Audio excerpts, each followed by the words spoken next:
الحمد لله وكفى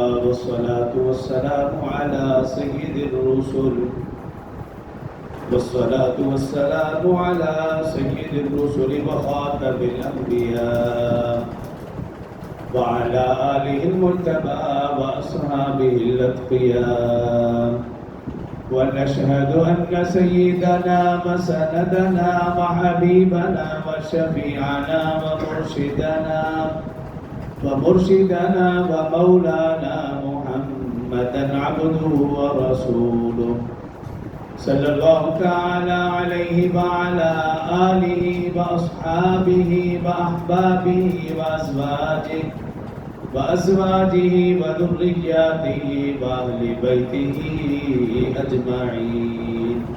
وسلم تسليما كثيرا أما بعد فأعوذ بالله من الشيطان الرجيم بسم الله الرحمن الرحيم قد جاءكم برهان من ربكم عظيم قال الله تبارك وتعالى في مقام آخر لقد من الله على المؤمنين إذ بعث فيهم رسولا من أنفسهم يتلو عليهم آياته ويزكيهم ويعلمهم الكتاب والحكمة وإن كانوا من قبل لفي ضلال مبين قال الله تبارك وتعالى في مقام آخر محمد رسول الله والذين معه أشداء على الكفار رحماء بينهم قال النبي صلى الله عليه وسلم من كان في بطن ذكرا فاسمه محمد صلى الله عليه وسلم قال النبي صلى الله عليه وسلم إن كان ذكرا فقد سميته محمد صلى الله عليه وسلم قال الله تعالى عزتي وجلالي لم أعذبه أحد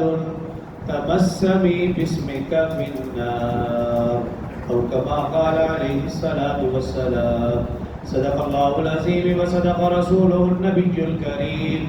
ونحن على ذلك لمن الشاهدين والشاكرين والحمد لله رب العالمين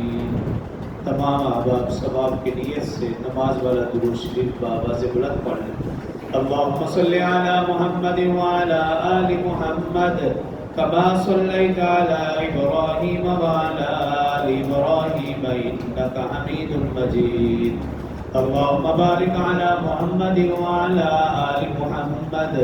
कमा बारकता अला इब्राहीम व अला आलि इब्राहीम इन्नका हमीदुम मजीद رب اشرح لي صدري ويسر لي أمري واحلل عقدة من لساني يفقهوا قولي رب زدني علما رب زدني علما رب زدني علما